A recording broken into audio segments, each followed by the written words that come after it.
Hello, everybody. Welcome to another edition of NasCardRadio. This is episode number 60. I'm your pal Val, and with me is the amazing Jason. Jason, how are you? Hey Val, doing well? And the man, the myth, the legend, King NASCAR Logan, how are you? I'm fine. Hope everybody's doing well.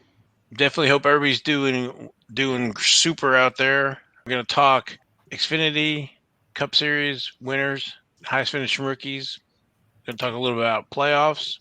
We might cover F1 and IndyCar real quick. We're going to talk about COMC, and maybe I've learned a few things by using COMC for the last so many months, years. Go over with the guys some of their helpful hints and tips to make your experience, or if we can pass on some experiences that maybe will save you some steps or save you some money. So, and then was there anything else that we talked about that we're going to cover today? And then whatever else. Yep, this could be a miscellaneous episode. And while you listen to the show, don't forget to like and share the podcast. And also check the archives for some of the past episodes. If you're interested in, say, the 1972 STP, that's in episode number 29. Or if you're a Jeff Gordon fan and you want to know about the 1987-88 World of Outlaws, that's show number 40. Or maybe you're hearing all about Max and the Myrtle Beach variations and stuff like that. That's show number 38 and 39. Check out those in the archives. Well, gentlemen, let's get started here. This is NASCAR Radio, for anybody who's new, where trading cards and racing meet. The Camping World Truck Series was off last week. They pick up this week at Darlington Raceway, the In It to Win It 200. That's Sunday, September 5th. At 1:30, the stages are 45, 90, 147 laps for 200.1 miles. I believe this is the second race in the playoffs for them, with Sheldon Creed winning that first race in the first round of the playoffs. So, going to go from the round of 10 down to 8. I think it's 2 more races. So, we got 2 out of the top 10, and we're going to lose 2 folks here on the next 2 races. So, everybody's jockeying to make the next round. So then over in Xfinity Series, that was race number 23, the 20th annual Wawa 250. That was Friday, August 27th. And that was at Daytona International Speedway, Daytona Beach, Florida. Our winner was Justin Haley, with our highest finishing rookie, Sam Mayer, at position number 12, it looks like. Yeah, Justin Haley, it was like almost a photo finish between him and AJ Allendinger. Both those colleague racing cars. I tell you what, colleague racing is coming along. If they come along in Cup like they've come along in Xfinity, they could be a future force to be reckoned with for sure. Yeah, I was watching that race, and I had the same things like, well, colleague racing where AJ Allendinger won, because it was a couple weeks ago, and they just have been kind of everywhere. So I think, to your point, with this 1-2 finish for them, it's pretty impressive. And then Jeb Burton's also one of their cars. He came in 4th. So Justin Allgaier ruined their 1, 2, 3. But definitely, I with them expanding the Cup, I wasn't really sure about AJ Allmendinger. I mean, don't get me wrong, he's a great driver. We always talk about it. You need a little bit more than just being a driver, but I'm seriously considering, picking up some Allendinger rookies here, but I know we're talking about Justin Haley. Yeah, Justin Haley, I think, is the one that's going to be going full-time Cup for them next year, and I think AJ Allmendinger is going to be just doing select races. So Justin, go ahead. Yeah, Justin Haley, I believe, is the one who's actually going full-time Cup. Okay. Well, his cards are in 2018 Panini certified. That's Panini certified. It's got Chase Briscoe, I believe, in there as well. So there's the different parallels for those, the like orange, red, blue, gold, purple, green, black, and then mirrored gold, purple, green, black. And those are serial number from like 249 down. And then he has signatures in 2018 Panini Prism. Looking for those Haley Degans. Scripted signatures, prisms. Justin Haley's in there. Like I said, he's got the camo, red, white, and blue, number to 75, green, blue, red, rainbow, gold, white, and black, and those are numbered from 60 and lower. And then in Victory Lane, signatures as well. Those are numbered regular 100, gold 99, and black 1. So, and I think Justin Haley also has already won in Cup. So this is a he win won that in rain Xfinity. shortened race in Daytona. Yeah, so he loves Daytona. Let me ask a question before we go to the next Yeah. results and stuff. So I'm looking at, every time we do this, I look up the cards that the people we're talking about. And for Justin Haley, his 2018 stuff doesn't have any sort of rookie card logo, but his 19 Prism does. I know we've talked about some kind of wonky rules for the racing rookies, but any explanation for that you guys would know of? Not that I can think of, only that maybe they were waiting for him to get the Cup. And that's why NASCAR is not like baseball where, when you get to the major leagues, we have folks like Justin Allgaier, right? He went up the Cup and he's running now in Xfinity for the last, I don't know how many years. So, I mean, I don't know. I know when we talked to Tim Trout and stuff, they tried to put those Sunoco rookies on there when they're rookie in that division or whatever, but right. That was pre 2018. So I don't know, Jason. I that's one of those things. I wish there was something that they could do to help clean that up. I think it would be more informative for the collector because it's very confusing. Yeah, I mean, you can never go back and fix it, but it's almost like they need to do it like Topps did with baseball years ago, and people complained for a couple of years, but then it kind of went away, and it seems to be a decent system now. Yeah, AJ Allmendinger is another one. He went to Cup, and then he went back down to Xfinity. And, these rookie logos, I wish I had an explanation why they don't do it. I mean, because 2018 was his first year on a card. So, to me, that's going to be his rookie card, and certified. And, well, of course, he's got signatures in Prism and Victory Lane, but to me, that's going to be the card for sure. Maybe they need to do like Bowman. It's like, the first card. Yeah, instead of doing rookie. Yeah. Scrap the whole RC logo stuff and just say first card. Well, I've got on the PSA set registry, I have a set that has all the modern era NASCAR winners. And when I went to go add Justin Haley, I had a 2019 and a 2018 card. And I picked the 2019 because of what you said.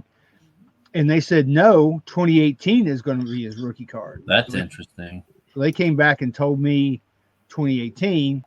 And I said, okay, fine. I had one of those too, because you have to have one of those things, have one of those cards graded in order for them to add it. So luckily I had both. But that's how PSA looked at it. They looked at it as the 2018 being his rookie, since that was his first card. Right. And then highest finishing rookie was Sam Mayer. Yeah, I like Sam Mayer. He's one of the people that when they had the ARCA race here in Memphis, and I was waiting outside where they exit, all the teams exit, and I had my hatch open on my truck with some LED lights going on, Christmas lights going on. And he was one of the people that stopped and actually signed cards for me, and that was dead smack in the middle of COVID. And it was funny because he was riding in the back seat and his mom and dad were up front driving as they were leaving. So that was cool. So I have a soft spot for him since he did that for me. So I like Sam Mayer. Hey, that's what they do, right? I'm a big Sam Mayer fan just for hearing that story. So I know that they appreciate the fans. And so his rookies are in 2020 Donruss. Yeah, he has the rated rookie there, and then you have the different parallels like silver, Carolina blue, orange, red, blue, green, purple, pink, black numbers 21, and black trophy and printing plates. He's also in the optic with the different parallels: hollow, Carolina blue, orange, pulsar, red, mojo, golden, gold vinyl, and then optic signatures. Always love the optic signatures. Yeah, me too. That's number 99, and then gold to 1. And then he is in 2020 Panini Chronicles. He's in the score with score autographs, the Spectra. He's in National Treasures with social signatures, Treasure Debuts, 2020 Panini Prism, signing sessions. There's a unnumbered and then numbered from 99 and lower, silver, green, scope, pink, red and blue, hyper, blue and Carolina, blue hyper, rainbow, green and yellow hyper, gold prism, white prism, gold vinyl, black finite, number 1. Good gosh. So plenty of cards to collect of old Sam in 2020. Yeah. I got him to sign the Chronicle Score base cards. Of course, I used the powder trick on them and powdered them up before I had him sign them. I like those score in the 2020. Yeah, me too. This looks like the old football with the design and with those green borders and stuff. So our next race is race number 24, and that's the Sports Clips Haircuts VFW Help a Hero 200 at Darlington Raceway. That's Saturday, September 4th at 3:30 p.m. Stages are 45-90, 147 laps for 200 miles. Now it's interesting, and this kind of shows, even though we have these 3 different truck, Xfinity and Cup, trucks are in the playoffs. Xfinity is not set their playoffs yet. We've actually got a few more races to go. The playoffs start race 27. This next race is 24. So we have Darlington, Richmond, and then Bristol, race 26, and then starts the playoffs. So there's still a couple of weeks for the playoffs in Xfinity. So yeah, their playoffs are similar to the trucks, and the only reason that they haven't gotten to playoffs yet is they have more races than truck. Yeah. So like we talked about before. So like your beginner is the truck level where the schedule is not as intense. The trucks don't cost as much to build and race. And then the Xfinity is the next level up. More races. More of a minor league. Yeah. More races, but still not as expensive as Cup. And then Cup is the Mac Daddy. Yeah. The Xfinity series is like AAA baseball. That's the way I look at it sometimes. Yeah. It is, but it's not. I guess if you're trying to relate it to baseball, it is, but it's still I'm professional just trying to give league. a point of reference out there for people who are not super NASCAR fans. Yeah, it is a little confusing when you're coming from some of those other sports, but it's not too bad. And then over in the Cup Series, that was race number 26. That was the Coke Zero Sugar 400. That was Saturday, August 28th at Daytona International Speedway, Daytona, Florida. And our winner was Ryan Blaney. And our highest finishing rookie was Chase Briscoe, position 21. That race was, I don't know, a race of attrition. It was a barn burner for sure. I thought for sure before all the crazy wrecks started happening that Matt DiBenedetto was going to have a chance to win, and I was really getting excited about it. And Chase Elliott had to throw the block, and he just didn't have enough room and crashed half the field and took himself out, took out DiBenedetto, a bunch of other good cars. I think Kyle Busch was in that one. There was a whole lot of cars that went out. I was not happy. In fact, I yelled so loud that my little puppy, it freaked her out, and she ran into the other room where her mama was. Yeah, I was watching that last restart, and there was like so many cars up front that had never won that would like totally blow up the playoffs, or drop out Tyler Reddick or Austin Dillon out of the last spot, because you had Chris Buescher up there and Bubba Wallace and Ryan Newman and Ryan Pierce and Tyler Reddick, who's trying to go, and then but Chris Buescher was disqualified, and then so Bubba Wallace came in second, and then Ryan Newman, Ryan Pierce, and then Tyler Reddick. And that solidified the playoff standings where Tyler Reddick was in and Austin Dillon was out.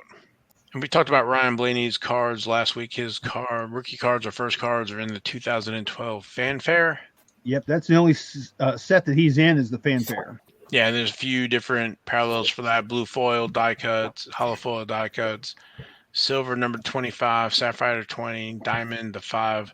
Man, when they numbered the cards, there weren't many of them with the silver 25, sapphire 20, and diamond 5. The rest of them are the blue foil die cuts and hollow foil die cuts are not numbered.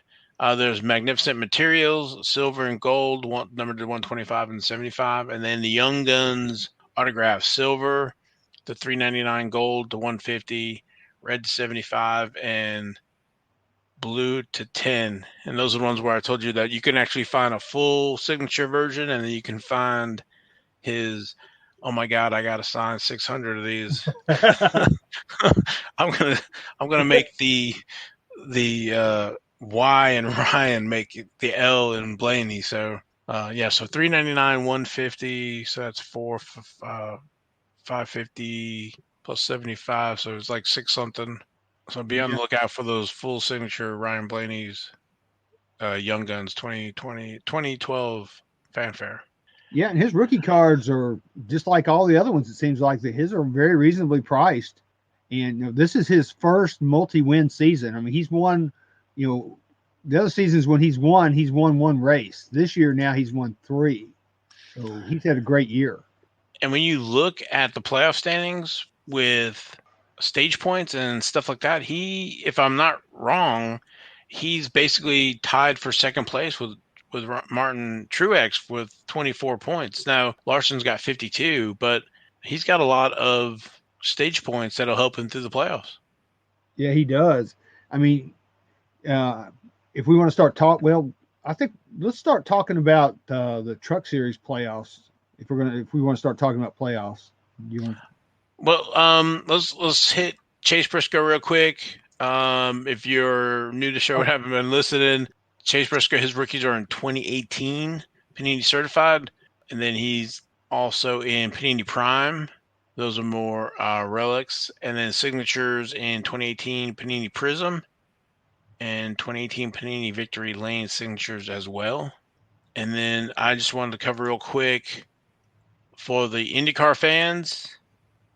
I believe they were off last week. There's 3 races left to go, and I think the next race is September 12th, and Pato O'Ward is leading in points behind Alex Palalo. Is that how you say it? I'm not sure. And then Joseph Newgarden. And then over in F1, the 2021 Rolex Belgium Grand Prix that was running August 29th, Max Verstappen won that. And I was going to talk about his cards, but I looked on Trading Card Database, and he has 9 pages of 2020 rookies. So all the flavors of Topps, Chrome and Dynasty, and the Max Attack and stickers. So, but what's interesting though is the Formula One standing so far. Lewis Hamilton is leading Max Verstappen by 3 points, and then Lando Norris is next, minus 90. So maybe trying to learn a little bit about F1 as well. So, but that's the recap. You know what I didn't say? We didn't talk about the next race for the Cup Series is the Cookout Southern 500 at Darlington Raceway, September 5th, Sunday, 6 p.m. as stages 115, 230, 367 laps for 501 miles. This is the one that's kind of in my backyard here, so I don't know if I'm going to be able to swing it Saturday or Sunday, but I'll let everybody know, I guess, what happens after it happens. So that would be cool if you could go, man. That would be awesome. Brother's got a birthday party on Sunday. Hopefully he's not listening to the show. So, and my dad's coming to town. So with the playoffs set, there's a reset. So what they do is basically add like 2,000 points to everybody in those top 16. So it definitely separates them from everybody else. So these 16 here are going to finish in the 16th in points. And that's also for money. So if we haven't talked about before, that's one of the things that Bill France did back when he started NASCAR, was that you won the race and the money at the race, but then also there was money set aside for the end of the year champion.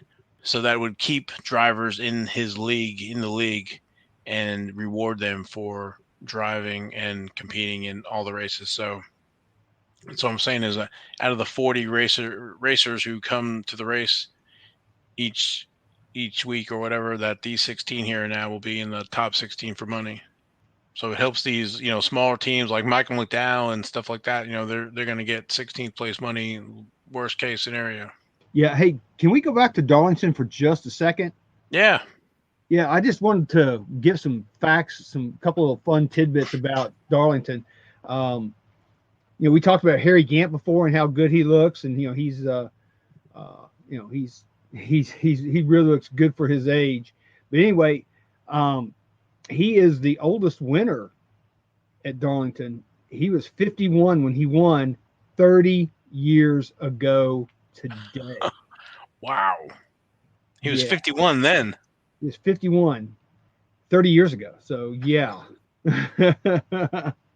And then talking about winners and things, they've had 120 races in Darlington, and 20 winners have come from the pole, and 17 have come from starting second. So 37 winners out of 120 races have started on the front row, and that's over 30%. So it's good to be up front starting at Darlington for sure. Very nice. So there you go. And the Darlington was one of the first paved tracks, I believe, on the NASCAR circuit. I think it was 1951? 1950. 50, thank you. And then Daytona didn't open until 59? 59. Yeah, so France saw this track, and I don't know if he somewhat modeled it. And one thing about Darlington is, I guess when they poured that concrete, they had that sand in there, so it's basically like running on sandpaper. Yeah, there's sand in the aggregate, and there's also like crushed up seashells and things like that, because that's what they use for the aggregate for the asphalt at Darlington. Yeah, we passed there every time we head to Myrtle Beach. Good. So yeah, that's what makes Darlington so tough on tires is what they use for the aggregate for the asphalt. That's why it chews up tires so quickly, and that's why tires are such a premium. One of the books on tape that I listened to or read, they talked about that first race where they were going through tires so quick that racers were going out into the stands and getting tires from cars out there to put on their race cars. So yeah, that's why Johnny Mance. That's another fact right there. Johnny Mance, who was the first winner of the very first Southern 500 in Darlington, he started 43rd that day, and the reason he was so slow, and started so far back is because he figured out early on to use truck tires, which slowed him down, but they were a harder compound, which lasted longer, and that's how he was able to pull off the win. Right, he didn't have to pit as much. Exactly. He didn't need the speed, yeah. The thing that I was reading or saying was that Red Voigt was losing his mind. He just knew that they were cheating somehow, and they were getting NASCAR to tear down everything of the winners, looking for what they had modified or whatever, and it was just the tire. So, so good. Oh, I was just gonna say that Johnny Mance is the furthest person or furthest driver to start. Starting 43rd, he was the furthest driver to win. In all-time history of Darlington by starting 43rd. Gotcha. So the playoffs reset, and it's on by stage points. And Kyle Larson is position 1, followed by Ryan Blaney, Martin Truex, Kyle Busch, Chase Elliott, Alex Bowman, Denny Hamlin, William Byron, Joey Logano, Brad Keselowski, Kurt Busch, Christopher Bell, Michael McDowell, Eric Almirola, Tyler Reddick, and Kevin Harvick as the last 16th spot. So again, when you get to Darlington in the first round, you win, you automatically advance to the next stage. Yep. And so we can go into our picks, I guess, for truck and Cup Series if you want. Yeah, that's fine. I don't know how you want to work it, Logan, if you want to compare. Jason, I don't know how much you want to be on in this one. Truck Series it's fun to watch, but it's on, Friday. So, but we can talk about the the round of 10. I'm trying to think of who I picked to skip the round of 8. I think I got like Zane Smith and Todd Gilliland dropping out from the round of 10 to 8, and then the round of 4, Sheldon Creed, John Hunter Nemechek, Carson Hocevar, and Ben Rhodes. And I think John Hunter Nemechek is probably going to take that championship this year. Yeah, I agree. Here's the way I did it. I kind of used a little bit of statistics and a little bit of gut to pick mine. Of course, we already know one person who's going into the round of 8, which is Sheldon Creed, since he won at Worldwide Technology Raceway. So this week I've got John Hunter Nemechek winning in Darlington, and then I've got Chandler Smith the next week in Bristol to be your 3 winners in this round. And then the rest of them pointing their way in would be Matt Crafton, Stuart Friesen, Austin Hill, Carson Hocevar, and Ben Rhodes. So that's who I've got in my 8. Then in the next round of people going to the final 4, I've got Austin Hill winning in Las Vegas, John Hunter Nemechek winning in Talladega. That'll be a crazy race for sure. And then I've got Ben Rhodes winning in Martinsville, with Sheldon Creed getting in there on points. And I've got John Hunter Nemechek, who, winning Phoenix and winning the championship. So I've actually got John Hunter Nemechek winning 3 races, in these playoffs. But I think it's going to take something like that to win it anyway. So that's my picks on who I've got. And I've got in that very first round, I've got the same thing as you, Val. I've got Zane Smith and Todd Gilliland going out. So that's kind of, because we didn't even talk about this, and we've got the same 2 guys going out. Yeah, that's kind of, I just, been watching this long enough to know that, I don't wish any of them any ill luck. I think they're running for smaller teams, and it's just going to be tough to fight those other teams. So, but that's kind of interesting. Yeah, it is. And then Cup, I think we go down from 16 to 12. So it looks like I got Tyler Reddick dropping out, Eric Almirola dropping out, Michael McDowell dropping out. I think Christopher Bell dropping out from 12. And then to 8, I got Larson still running through, Blaney, Truex, Kyle Busch, Chase Elliott, Alex Bowman, Denny Hamlin, and Kevin Harvick still moving through. I think he wins to get through. And then the round of 4, Larson, Blaney, Chase Elliott, and Denny Hamlin as the final 4. And I don't know, I got this was a tough one for me. I think it's, maybe Chase. I want to say Blaney, but I don't think so. It might be Elliott or Larson. I'd like to see Chase repeat, but Larson, he's already been the regular series champ, and it's hard. Well, he's just got everything going for him this year. So he's definitely been on a roll, but he hasn't really been on a roll the last few races. But he's got to get hot in the playoffs. And who do you have? So here's what I've got.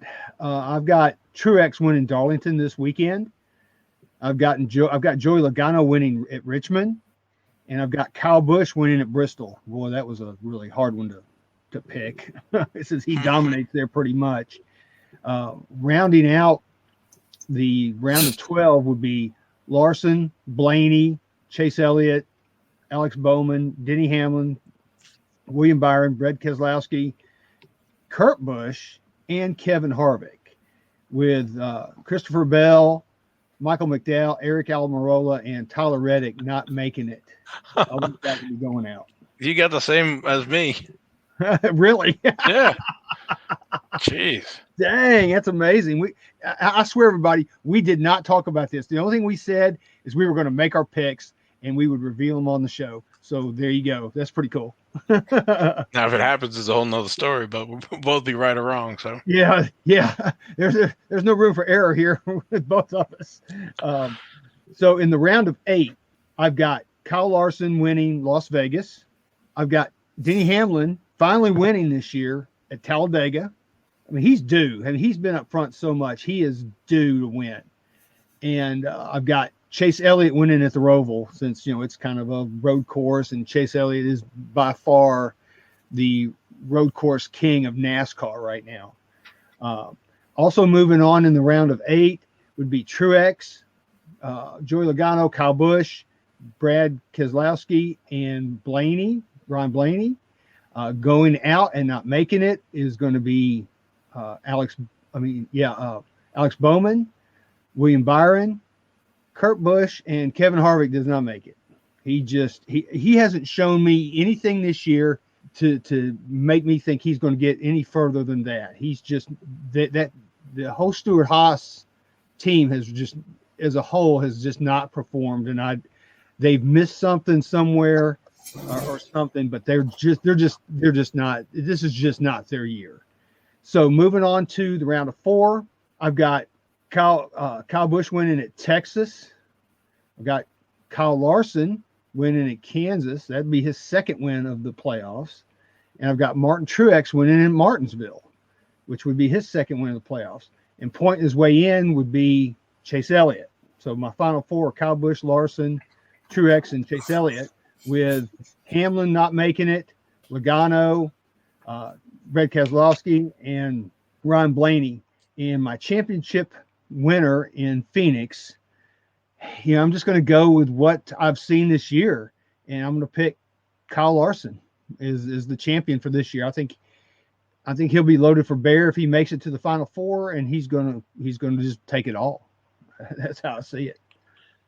Yeah, see, that's where we differ. I have Blaney and Hamlin in that round of 4. So, and then on the other one, I have Harvick winning to get into the round of 8, but I don't have him advancing out of that. To your point, I think he finally gets a win, and possibly Hamlin getting a win to get into that 8. So, but it'd be interesting. Was that? So it's going to be fun. Oh yeah, I'm super excited. And then in a few weeks, we can talk about Xfinity and that series there. So, Larson cards right now are, I think, a little high, or you're going to pay a premium for them. But in Chase Elliott, I would say there's probably a little bit of a premium built into that. But I know it's kind of early in his career, but he's already won in Xfinity and won Cup Championship. So I would say he'll be in the Hall of Fame with some of the stuff. And then if he can pull off a back-to-back, nobody's done that, I guess, since Jimmy. Yeah, Jimmy's the last one. Yeah. So again, he's going up against Larson, who is a massive talent and also in the same team. So, I was thinking about this yesterday. We've got like a ownership switch at Hendrick Motorsports with Jeff Gordon coming in, and how that's maybe shake up stuff. And I was thinking, how much of the resources of the guys working on the next gen cars as well. So it'd be interesting. So I guess what I'm saying is it'd be, nobody's guaranteed like next year to pick up where they left off this year, right? With new car and going to the different wheels and other stuff. So yeah, I'm sure Kyle Larson, he'd like to get his championship and get that secured and lock him in as a future champion. So yeah, and just to give everybody a little idea of what's going on in the playoffs with points, Kyle Larson, because he's won a lot of stages and a lot of races, which has earned him a lot of bonus points, 52 to be exact, like what Val said earlier. But you also have to look at it that Kevin Harvick, I think he's like won a stage or something this year. They reset the points and he's got 2,000. They give you 2,000 and then they give you the bonus points on top of that. So Kevin Harvick's got 2002 in 16th place versus Kyle Larson in first place with 2,052. Now, if you think about it, there's usually like 38 cars that start a race, and each position is a point that you earn. So with Kyle Larson with 2,052 points, you look down to William Byron in 8th. He's got 2,014 points, and that's 38 points difference. So Kyle Larson has already got a full race on everybody 9th on down already in points starting out. So that is a huge, huge advantage for him. And that's gonna propel him through the first round and probably the second round for sure. The last round is where it's gonna get tougher. But because you get to take those points and use those, move up, you get those points back again at the end of at the beginning of each round. So that's just amazing how many points he's got. But that's how Truex won his first championship, was the same way. They won so many races and so many stages that he just hardly could not make it through the first couple rounds. Yeah, the guys at the lower end, they need to be flawless, and if they need to pick up a win, I mean, if they are in parallel and gaining points from drivers above with them, they'll eventually get knocked out just because of the rounds collapsing on them. So, the first few drivers have a large advantage and can handle a catastrophe. Granted, probably just one. Then something happened to some of the lower seeds, so it makes the playoffs definitely interesting. The old points, they'd run points and you got them, and there's kind of no elimination. It was just kind of steady as you go, and the most consistent won. So with this playoff system now, it rewards wins as opposed to just being super steady. So makes it more exciting, I guess. Yeah, and if you want to talk about the card aspect of the playoffs for a second, if you look at everybody's rookie cards from the just looking at the years of their rookie cards, Kevin Harvick is the only driver with rookie cards in the last century. 1999, yeah. 1999. Everybody else is 2000 and up, or actually even more than that. Kurt Busch is 2000. 2000 and up. Yeah, Kurt Busch has got 2000. But then it quickly goes up from there because you got looking down the list, Kyle Busch 2004, and then everything else. I think Truex is 2004 as well. Yeah, Michael McDowell I think is like 2007. Eric Almirola. So Kevin Harvick 1999 and Kurt Busch. And then talking about Kurt Busch, I mentioned him last week. We were talking about, looking or picking up, really good drivers, future Hall of Famers. And then so Kurt Busch, who is with Chip Ganassi, which is being sold to Trackhouse. And I think Trackhouse is committed to taking Ross Chastain, the other driver at the Chip Ganassi camp. So that left him without a ride, but the 23XI, the Denny Hamlin, Michael Jordan team has picked him up as a second driver to run with Bubba Wallace. So I think this is actually a good pickup for them. They get an established driver and maybe somebody who can also help, I don't say mentor Bubba Wallace, but, just another person to bounce stuff off of. So, and to test and get data for the crew chiefs and the crews. That reminds me of something I just thought of. Kurt Busch, I think him and Casey Kane are the only two that have done this, that have driven for Chevrolet, Ford, Dodge, and Toyota. Yeah. Okay. I think those are the only two. I think Casey Kane was the first one to do it, and then now Kurt Busch will be the second one to do that, to run for all the different manufacturers. He can drive anything. Yeah, literally. And having been driving since 2000, so again, future Hall of Famer. So yeah, as we've talked about before, I think winning a championship is your ticket into the NASCAR Hall of Fame. Yeah, I mean, it's not an easy feat, as we've been talking about. You got 40 drivers, narrowing it down to one. It's like winning the World Series, but you have to edge out, and then also in this new playoff format, the way it's manipulated, or the way you have to navigate it, it's no easy feat. So, no, it's not. Hey, Logan, I'm kind of glad you said what you said, and that guarantees, a Hall of Fame status. This was something I was going to ask on a later show, and maybe we can squeeze it in now. Besides Rookie of the Year, besides the Hall of Fame, like what kind of collections can you have a theme for? So I know you could have, like, say, a card or a rookie card of, like, all the Daytona 500 winners or, whatever. But, like, what are some of the other milestones? And obviously, Val, you can chime in on this as well. But, like, baseball has the obvious ones, 500 home runs, that sort of stuff. What are some of the milestones for racing that people typically collect? Well, like you said, Daytona 500 is one for sure. NASCAR champions are another one. All-Star race winners are another one. It was up until this year. Brickyard 400 winners was a good one, but I guess now you can just say Brickyard winners.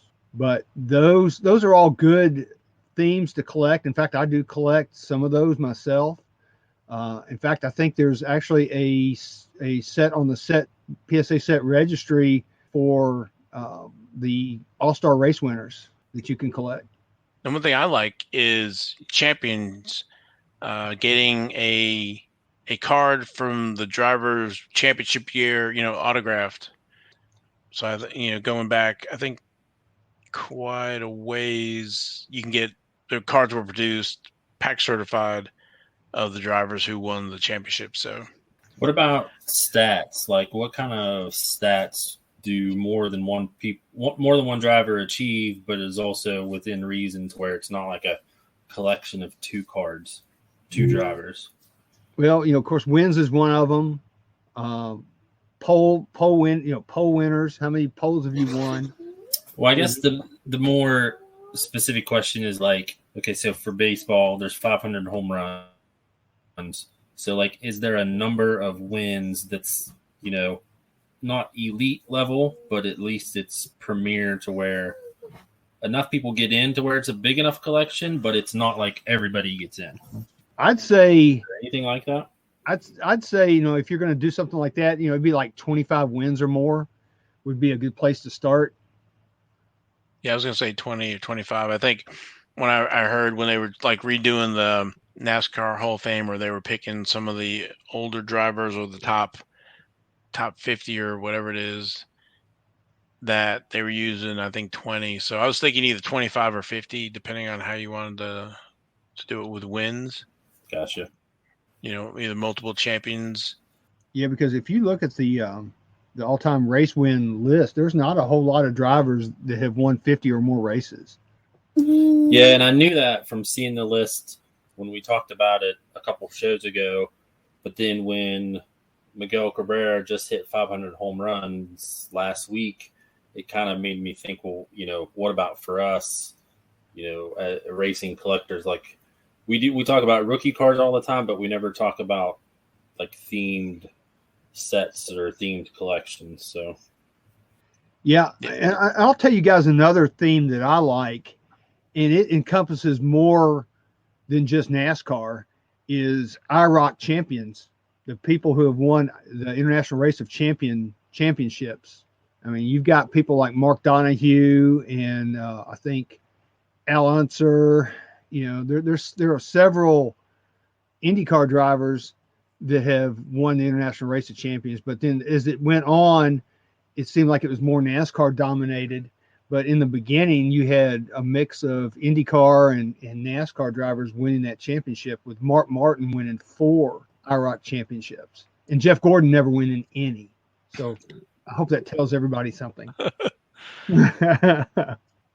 Well, if we have any more on this, I wanted to, before we wrap up, talk about COMC and some of the things that I've learned. I know we haven't talked about COMC, maybe some of the fundamentals to COMC, but if you're new, COMC is a marketplace where you can buy and sell cards. You can send cards in, you can buy cards on the site, and you can then relist them for sale or have them shipped home.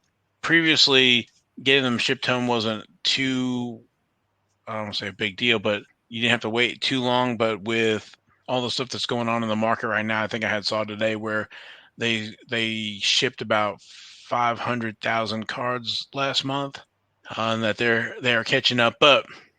But if you're buying and selling, there's a few things that I've learned, and I'm sure the Jason and Logan have learned as well, and that, if we can give you some tips or let you think about, maybe thought different about something that, it might help you. So I know one of the big things I was talking actually with Logan, I think it was earlier on this week or last week, is that when you look at cards for sale, that they show particular price. And the way you have your settings set up, that there's a 25-cent buffer, I think, built into that. That's kind of for shipping cards home, so that if you don't ship your cards home right away, then you'll pay that 25 cents when you go to ship them home. But everything on that you see available for sale will be 25 cents cheaper. So Yeah, because when we were at the National, Val was showing me some things that he had bought and showing me some things from his COMC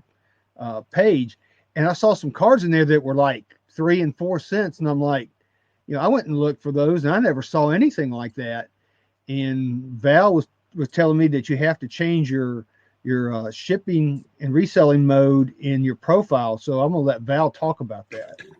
Yeah, so if you are in your COMC and if you want to pause, we'll wait. But you bring up your My Dashboard and you go to Profile and Options, and then there's an Outgoing Offers, and there's a buying mode, and it's Simplified Shipping Mode or Advanced Reselling Mode. And so the text says if you are a typical buyer, we recommend Simplified Shipping Mode. This will streamline your buying experience, aka we'll put in that 25 cents, and when you go to ship it home, you don't have to worry about those 25-cent fees. But it says if you are a seller that is interested in buying and relisting cards, aka flipping, we recommend Advanced Reselling Mode. And then items purchased in Advanced Reselling Mode do not qualify for flat rate shipping or other shipping promotions.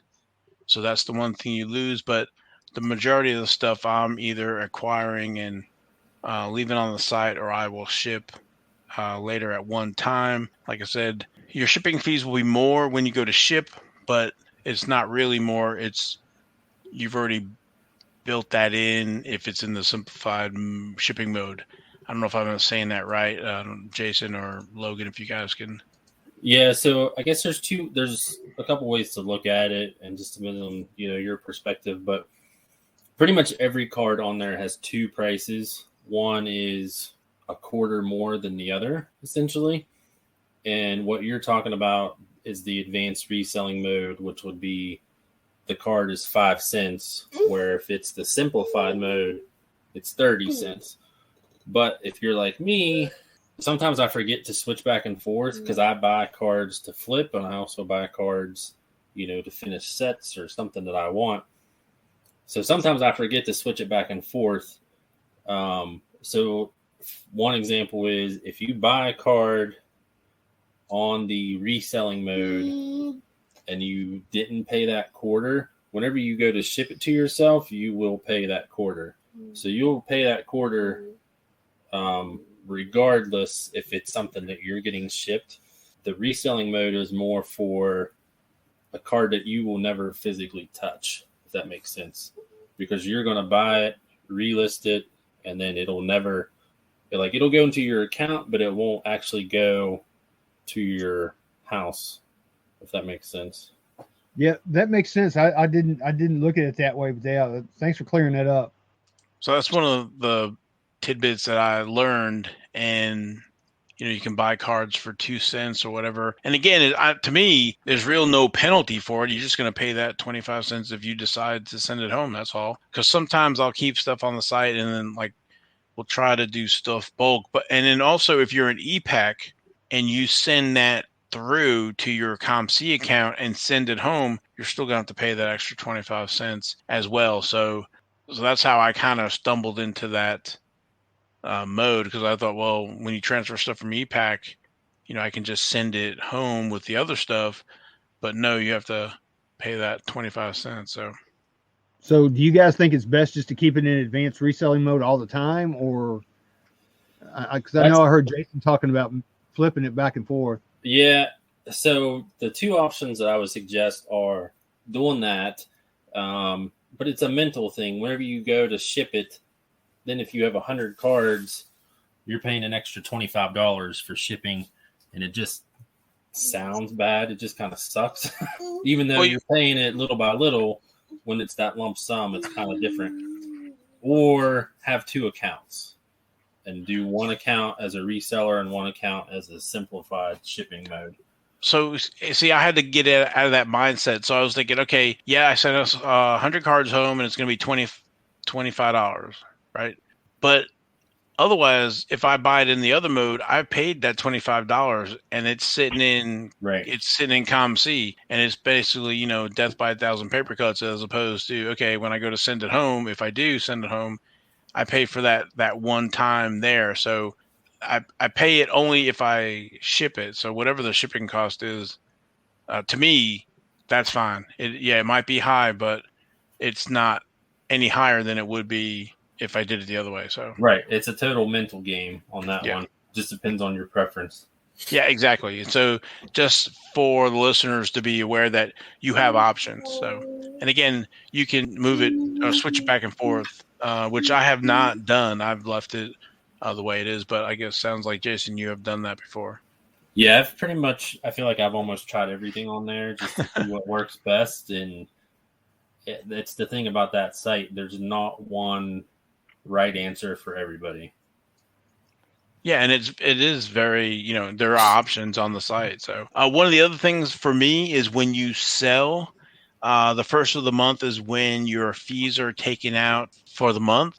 And I couldn't figure out where to find that information, so that if you're in the My dashboard on the right-hand side under the available store credit that it shows, there's a store credit history, and that is where you will see your storage fee and your enhanced security fee. And that, I believe, enhanced security fee is for cards over $50, and those, it's like a penny a day, I think it is. So that's where you find your storage fees. Yep. I just went to that. I didn't know that. I just went to that and looked at it. So those are the two that I usually, have made changes to. The other area is like sales history. I'm always curious to see if somebody's buying cards and if they're purchased by somebody from the site, or actually I have mine listed that they pass through the eBay, and you'd be able to see your eBay sales. It'll say eBay as the purchase by. So I think they actually, I don't know if they still sell through Amazon or not, but that's another option where you can have your cards listed on those as well. So I just went and looked at my store credit history, and I got charged a penny. So that must mean I have a card for sale out there that I don't know about. There you go. I got charged a penny today, as a matter of fact. So I need to go out and today's the first. See what I haven't flagged anything to be sold that I'm aware of. So apparently I have and did not know it. I need to go find that out. I have not done any of the auctions. I don't know, Jason, if you've listed anything for auction through them. I never have. My collection is not one that has high dollar stuff ever. So I have not. And then also, if you buy on eBay and buy a auction from COMC, you can actually purchase it and transfer it into COMC. Now, I think you have to pay the rate. It's just not that price. It's that price plus whatever it is for fee, if I remember right. But again, you can bring that into your COMC account. So I have one tip that I'll give it away for free. So because I feel like we could talk about this all day, and I don't want to drive anybody crazy, but the one thing that I do as a seller is I look for gaps in pricing. So what I mean by that is I look up stars, Jeter, Brett Favre, Trout, whatever. And I do low end. I don't do $5, $10, $20 cards. I'm looking for cards in the quarter, 50-cent range. But what I'll do is I'll kind of browse around, look for stuff that's new, but then I'll just look for cards that I think might have some sort of an attraction. And by that, I mean, some of the older Trout stuff is starting to get a little bit of steam, older base cards. And what I'll do is pull one up and see what the lowest card price is and then what the next price is. So, and kind of look to see if there's any room to make a little bit of a profit. So I'll look to see if there's anything where there's room for profit. So let's say that I found a card that the lowest one is 25 cents, but the next highest is 50 cents, I'll buy that, and then I'll put my card at a relisted price of 49 cents. So it's like kind of what you said of dying by 1,000, whatever. I kind of do that. I kind of nickel and dime and raise prices like that. That's kind of my selling mode of I look for gaps and then I try to maximize on those gaps, if that makes sense. If it doesn't, let me know. But No, I think so. Yeah, I mean, you can, try to hit the home runs or you can hit the singles or the doubles. So I consider that, that's the singles and the doubles mode. You can definitely find stuff cheaper. And then if you actually look at the selling rates currently, they being COMC, have increased their rates. And, and I'm not disputing the prices or nothing. What I'm saying is that, so if you have the COMC consignment rates, say the per item is $1 with a minimum of 10, turnaround time is 2 weeks, or 50 cents for 20 items, and then the turnaround time is 16 weeks. So what is that, 4 months? Yep. All right, so for 50 cents. So if you find anything less than 50 cents on COMC, that's less than what it would take to list it. So I guess what I'm saying is that if you can find some names, recognizable names, for less than 50 cents or down in the lower, for you to put something on COMC, it's going to cost you 50 cents in 4 months of time. So there's definitely opportunities to, find some of the big names, lower cards that are collectible, and maybe somebody's, trying to dump them, whatever. If you have time, you can either take them and flip them, or if you're, prospecting on rookies and stuff like that. So one thing that I've noticed, and, it's not for everybody, but EPAC from Upper Deck, if you're not familiar with EPAC, that is Upper Deck's web version. You can buy packs, and then you buy virtual cards, and you combine the virtual cards to create a physical card. And then that physical card can be sent home or transferred to COMC. And so folks are combining cards, turning them physical, putting them to COMC, and then either send them home or putting for sale. And they could be kind of, I want to say dumping them, but they're wanting to get some of that money back out. And so while those new releases are going on, there's a flood of cards coming out, and people are a race to the bottom on price. And so you could pick up cards cheap if you, not, it doesn't work all the time, but if you find some particular card of some particular star that you could start buying for 2 cents or a penny or whatever it is, and, hold on to them, and then when Upper Deck sells out and they're no longer available, and the card market has absorbed it, then card prices will start rising again, and then you can turn around and sell those 2-cent cards for 25 cents or whatever it is. I saw that with Haley Deegan back in 2019 in the Goodwin, I think it is. You could have picked those up for, 20 cents or whatever, and I think now they're going for $1 or whatever. So I feel like the printed cards from those sets have to be low numbered. I can't imagine that many actually get transferred over from digital to physical. And some of that is actually, you're right on some of that. So if you look, you have, I think with like the Goodwin, for example, you could buy them at Walmart, but the blues, I think, were only available by combining in the EPAC and then transferring them to COMC and then having them shipped out of COMC to become physical. So to your point, I like the blues of Haley Deegan are going to be harder to find because the only way to get them is through EPAC. You have hockey like the 2016 Compendium. That's what kind of got me started with EPAC. that was not available in stores. It was only available through ePack, and you had to combine, I don't know if it was 10 cards or 20 cards to turn to a physical card. And on top of that, it was a 900 card set. And I think we talked about it before, you're going to have to pay that 25 cents per those 900 cards, which is $225. And that's why I started selling on COMC to try to generate that $225 to get that sent home. So, I think some of those cards are rarer in physical form. So, but those are some of the different ways to, or maybe think about COMC that you might not have thought about before. One thing you can do is go to browse and search on like under sports cards. Like if we go to racing, and then one of the things I usually do is once a day is check on the sort by and then recently added.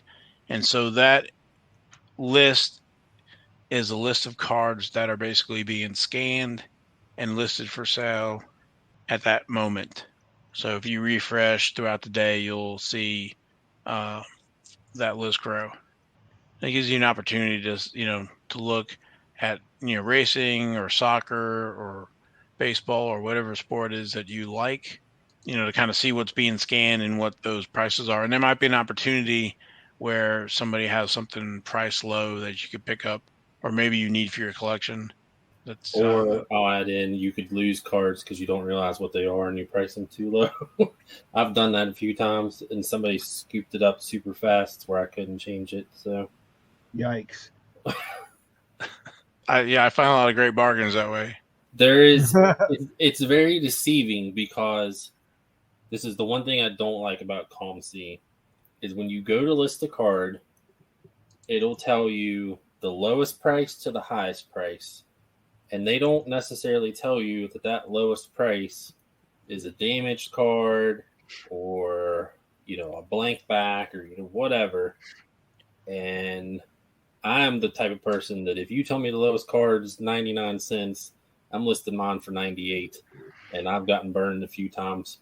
Probably my own fault that I'm not checking what that lowest card is. But, and there's people out there's vultures just like Val scooping up cards. Well, I mean, if you're listing it for sale, you're listing it for sale. Yeah, I know. The one that sticks out to me is I lost a Derek Jeter variation that I didn't even realize was a variation, and I put it for 50 cents. Come to find out, it's like $50. So that's the one that burns me, and it's been like 7 years. But yeah, I mean that's exactly what Val was saying. That's a great way to do it. And I think that's something that Colin on Sports Card Radio talks about as well. Just checking the recently added for people making mistakes. Yeah, I mean, if you know kind of what the going rate is, or you can always check, I guess, eBay for comps. Now, one thing I was going to say, Jason, when you were talking about looking at the price, and I think you have to pay, it's like a penny to look at the sales history of it. And I think Tim had said that price really only reflects cards that were sold and shipped. So cards and flipped, I don't think are tracked on that sell. I'm not saying you're wrong, but I was under the impression that whatever it tells you the price is what is currently for sale. I think there's two. I think there's one that's for sale, and I think there's one that's history. Very possible. Maybe I'm just not looking at the right one. So yeah, I'll have to look at it. And then I was going to say one of the best things that I found was, I think it was mislabeled. It was a Myrtle Beach Talladega Streaks for like $3 or something, which is probably a $50 card. That's a good card to find for that price. And it's been a couple of years ago, but I was like, hey, I'm hooked here. But yeah, I'm not much of a seller on there. I'm just a buyer.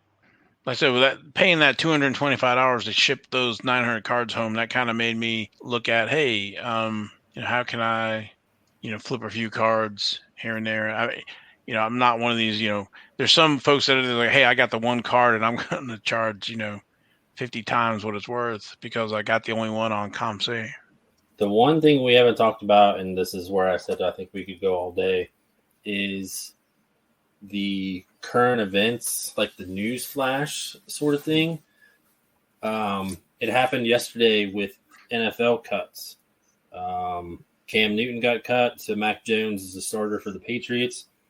COMC is a gazillion times better for that current event flipping, because you can go on there, get your card, relist it for the higher price instantly. And you don't have to do anything but buy it and relist the price, type in a few things. Whereas if you were trying to do it with eBay, you have to maybe win the auction, wait for the shipping, and then by that time, that card might not be as hot for whatever reason. No, that's a very good point. Yeah, great, COMC. Because I bet COMC and eBay both were crazy when the Mac Jones announcement came out. Yeah, I've seen that before with Tim Tebow and also with Gronk during the Super Bowl and the Tampa Bay Bucks. You could kind of just watch as quarter by quarter during the game, stuff getting sold and relisted and stuff. So, but yeah, Jason. So on the sales history, you have a current price, raw, and then the sales history. So I think what I was talking about was the sales history, and Tim was saying that sales history doesn't count. It's only for stuff that I guess that's shipped. It's not, I guess, stuff that's bought and held. Gotcha. But it's a great site. The only knock on it right now is the shipping, and they have put a tremendous amount of resources into fixing the shipping times, and like everything else in PSA, they got hit with a tsunami of requests. And I think I had said that they had done over 500,000 items shipped this last month. So, and I think they averaged just like 400 and something thousand for the last 3 months. It's a lot of cards, man. It's a lot of cards. Yeah. I got one. I think I shipped a month or two ago. I think I'll get it sometime, I think at the end of this month. Well, just from the number standpoint, that's, we'll say 15,000 cards a day that are getting shipped out. That's not even talking about the ones that are just getting transferred from, my box to your box or whatever. I'm sure that's way more tedious than shipping the stuff out, because COMC is primarily a flipper site. It's not people getting cards, at least from what I've always understood. Yeah, I've seen folks in the NASCAR community, they're looking for cards, maybe parallels or inserts for their drivers, and getting those shipped home. Because I think the flippers are primarily in baseball and, some of the other basketball and football and stuff like that. Not that you can't do that in racing. I definitely saw the Ty Gibbs, stuff escalate quickly for the stuff that was on the site. And again, Jason, like we talk about, while we're doing the show, you're checking out the cards and the card history and stuff for drivers. All the time. Yep. So yeah, I visit that site once or twice a day. Like I said, even with some of the issues that they have right now, it's still a great site. I don't know if we have anything more to add for the COMC. No, I don't think so. I mean, I think that's a good start for most. All right, well, I guess we can wrap up for tonight. I appreciate for me and the guys, everybody listening. Please enjoy. And if you enjoy the show, please like and share the podcast. Share NASCAR trading cards with your friends. And please like and subscribe to the podcast. And from me and the guys, we will talk to you next week. See ya.